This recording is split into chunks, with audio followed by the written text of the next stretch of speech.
Philly 76ers fans, what do you guys do with your off season? Well, I guess the first step you've taken is get rid of Doc Rivers. That's probably a good positive move. He hasn't really delivered what you had hoped in the last few years. And more so, he's probably done it in a way that hasn't been very convincing that he actually is able to deliver what, you guys are hoping that you guys will be able to do with this roster, which is ultimately win a ring. You guys have the reigning MVP. You have got an ex-MVP on your roster and, a whole bunch of, you know, younger players, defensive stoppers, some vets. You've got pieces that should fit on paper. And I think the first thing here is that you got to give Nick Nurse a chance to put it all together.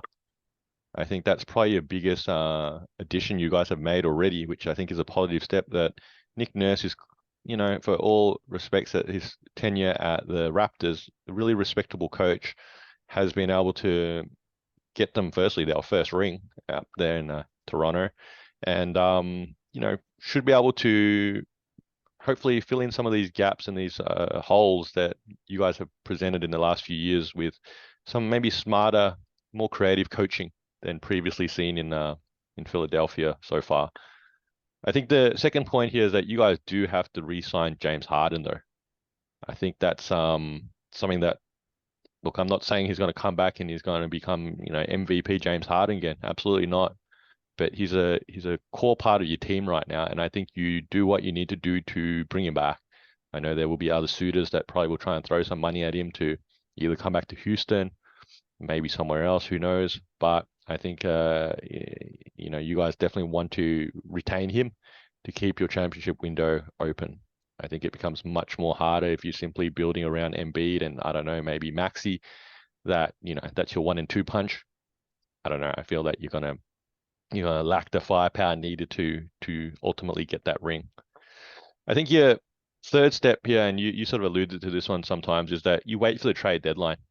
The Sixers feels like a prime position. Many of these final teams, I guess, that are really contenders, team, sorry, that are picking towards the end of the draft here, are all the contenders that, when vets sort of don't fit in their situation and get bought out around the trade deadline, can they go to one of these teams that contend and, make a difference?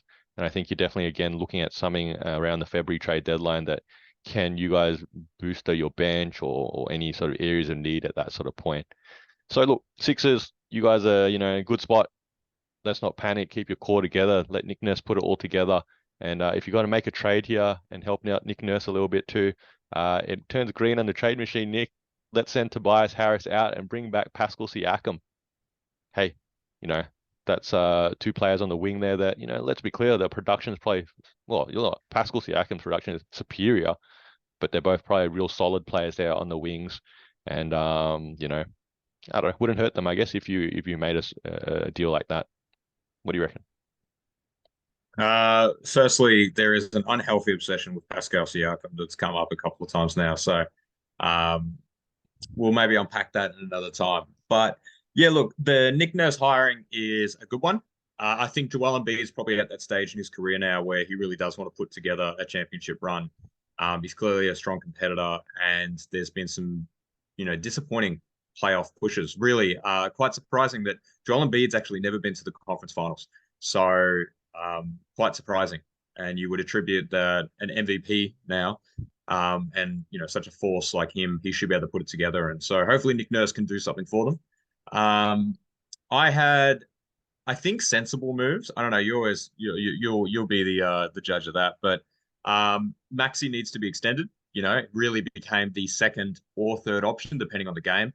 And considering it's a rookie extension, it's a pretty no-brainer. I pitched this in a previous video, and I kind of stand by it. Tobias Harris is on an expiring contract here, but a heavy one. And so you can bring back in Klay Thompson, and that's obviously with the logic that Golden State's blowing it up. But Klay Thompson coming in as a spot-up shooter that can average about 20 points, feeding off someone like Joel Embiid, I think that's quite a strong acquisition. But Thompson does come with some health concerns, and Golden State doing it's a whole other issue. And we're both in agreement that we need to keep Harden, or at least we need to sign Harden. Um, I'd do a sign and trade.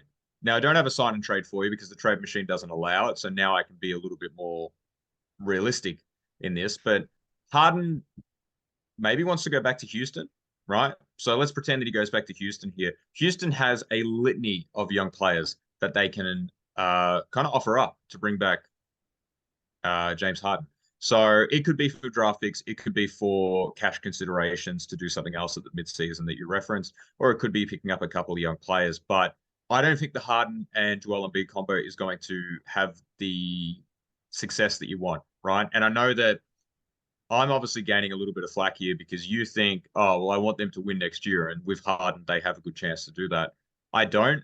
I think that Harden is in a decline phase. And even though 20 and 10 assist wise is fantastic, and he can have some big games, e.g., the one that he had against Boston, I think it's easier to move off him and get some role players. I think there's also an underrated aspect here that this new CBA, assuming that I'm interpreting it correctly, if I was any GM, I'd be kind of worried right now because once you've locked up 3 or 4 players, you're already at about 120 to 150 million. And now all of a sudden you've got to fill out the rest of your roster with the equivalent of one guy's salary. So I think flipping James Harden for assets or young role players or even just role players is the move.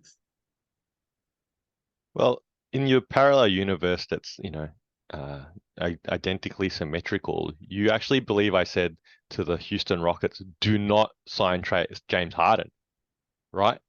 So if you are going to sign and trade Harden, here's the interesting topic. Where would he go? I don't think there's any teams out there that really are looking to acquire someone like James Harden. I don't know. What do you reckon? What names are out there? I think this is one of the situations where, you know, I don't think you can get anything that matches like for like. So I said as a Houston GM that I would not trade for James Harden.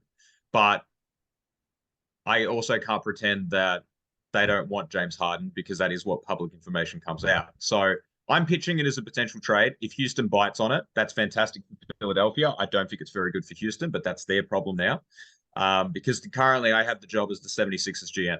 Okay. And perhaps it's because my outfit hasn't changed for 30 videos now. But you just need to make sure that you're aware of what job I'm actually doing at what time. I guess look, you alluded to the fact that this core may not have enough to win a ring. May not have enough to win it. The Embiid Harden pairing, might not be able to get the job done to win a ring. But ultimately, if you were to sign and trade or let Harden walk, you would be worse off. I think you would have to agree with that.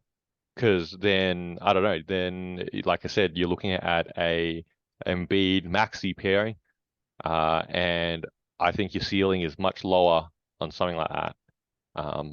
Look, and I guess with my trade, again, I'm not saying that this would happen, but I think like someone like Siakam coming in versus like Klay Thompson, okay? Because Klay Thompson, obviously, would attribute a lot of his lost production is due to unfortunate injuries that he suffered in back-to-back years.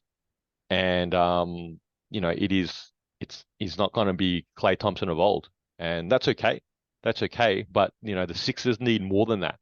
They don't need Klay Thompson now and Embiid, where say something like Embiid and prime Siakam really gives them that second option, clear number 2 option here behind Embiid. And if you could retain Harden and you've got, obviously Embiid, Siakam, Harden, and Maxey, now can they get Embiid to his first conference finals at the very least? I think so. This is Two Guys With Spare Time. I'm Faz, this is Nick.